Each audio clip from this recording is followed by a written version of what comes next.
মাটিতে পড়ে রয়েছে সারি সারি স্কুল ব্যাগ, কোথাও আবার রাখা কলম, স্কেল। দর্শক খরায় ভুগতে থাকা দেশের ক্রিকেটকে প্রাণ দিতে মাঠে কোমল শিক্ষার্থীদের আনাগোনা। নিয়মের জালে কলম, ব্যাগ রাখতে হয়েছে স্টেডিয়ামের গেটে। তাতে অবশ্য থামানো যায়নি ক্ষুদে ভক্তদের। বুকে লাল সবুজের পতাকা নিয়ে ঢুকে পড়েছেন মাঠে ধুঁকতে থাকা টাইগারদের উৎসাহ যোগাতে। মাত্র ৫০ টাকায়ও সাগরিকায় ফেরানো যায়নি দর্শকদের। ফলে বিনামূল্যে স্কুল শিক্ষার্থীদের খেলা দেখার সুযোগ করে দেয় বিসিবি। সুযোগ পেয়ে একদমই মিস করেনি পাগলাটে ক্ষুদে ভক্তরা। শান্ত মুশফিকদের খেলা দেখতে কেউ দিয়েছেন স্কুল ফাঁকি, কেউ বা ক্লাস না থাকা সত্ত্বেও পরে এসেছেন স্কুল ইউনিফর্ম। স্কুল ফাঁকি দিয়ে তারপরে খেলা দেখতে আসার, এতজনকে নিয়ে আসা, কে তুমি করছো নাকি? না, আমরা সবাই বন্ধুরা সবাই মিলে করছি। সবাই মিলে ভাঙ দিয়েছো? জি। ক্রিকেট খেলা হলো আমাদের প্রাণপ্রিয় খেলা, আর আমরা প্রায় সবাই ক্রিকেট খেলা পছন্দ করি।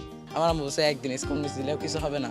আমরা সবাই বন্ধুরা প্ল্যান করে আসছি যে স্কুলের ড্রেস ইউনিফর্ম পরে খেলা দেখতে আসবো। তাই সাগরিকায় ক্যারিয়ারের দ্বিতীয় শতকের দেখা পেয়েছেন সাদমান ইসলাম।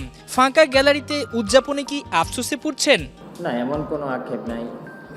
এখন তো অবশ্য আপনার এমনিও গরম, তারপরে আপনার অবশ্যই ওয়ার্কিং ডে, হয়তোবা মানুষের জন্যই আসা হয় না, তো এমন কোনো নেই। আমি তো টিমের জন্য খেলছি বা দলের জন্য যতটুকু পারার আমি করছি, এতে কোনো আক্ষেপ। সাদমানের আক্ষেপ না থাকলেও দুঃসময় খেলা দেখা দর্শকদের প্রতি ধন্যবাদ ও কৃতজ্ঞতা জানাতে ভোলেননি। খেলা তো হয়তোবা দর্শকরা মাঠেও এসে দেখে, অনেকে টিভিতে দেখে, সব দিকে, তাতে অবশ্যই যারা দেখছে তাদেরকে বড় ধন্যবাদ জানাই।